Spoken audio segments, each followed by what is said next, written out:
All right, we talked yesterday a little bit about just the market celebrating the crypto market, and obviously the overall equities market. All the markets are celebrating the Donald Trump presidency coming in. And I wanted to talk a little bit for several days about why that is, why it might be a positive for crypto. Obviously, regulation is going to play a big part of that. We saw Coinbase stock take off, partly because we think there will be more interest in crypto, partly because now Coinbase, if there's a new SEC regime, they might not have to fight the SEC in court. Might not have to spend all their money, and might not have to worry about that anymore, and they can just build and grow. But first, we're going to talk about Bitcoin. Bitcoin being the OG. Bitcoin went up like 10% yesterday.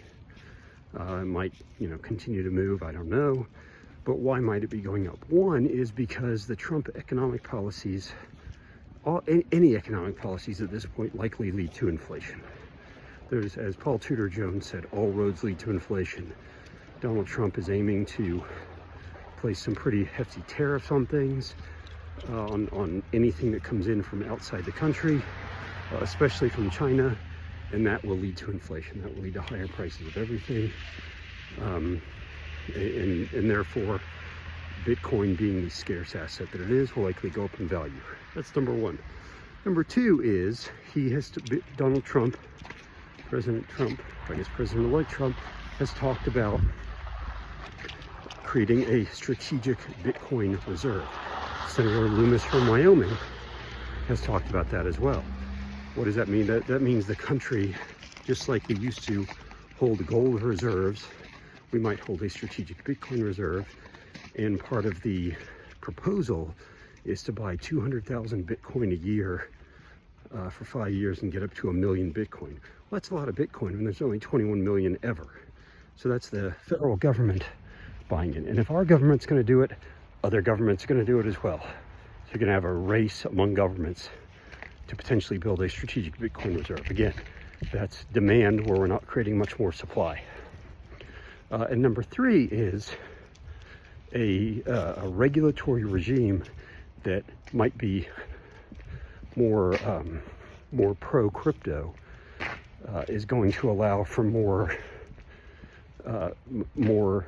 less regulatory risk from institutions, from financial advisors, from RIAs, from broker-dealers. They're going to let more of their advisors advise on Bitcoin. They're going to let more of their advisors put Bitcoin in client accounts. We're likely to see more ETFs that are like 50-50 Bitcoin ETH, maybe actively managed Bitcoin, which is, again, just going to lead to more demand for an already scarce asset. All reasons why we think Bitcoin will likely go up during this presidency. And of course, as it's moving up, you're going to take more of that reputational risk out for institutions, for financial advisors, and there's just going to be more and more demand for the ETFs, more demand from individuals that just want to hold Bitcoin.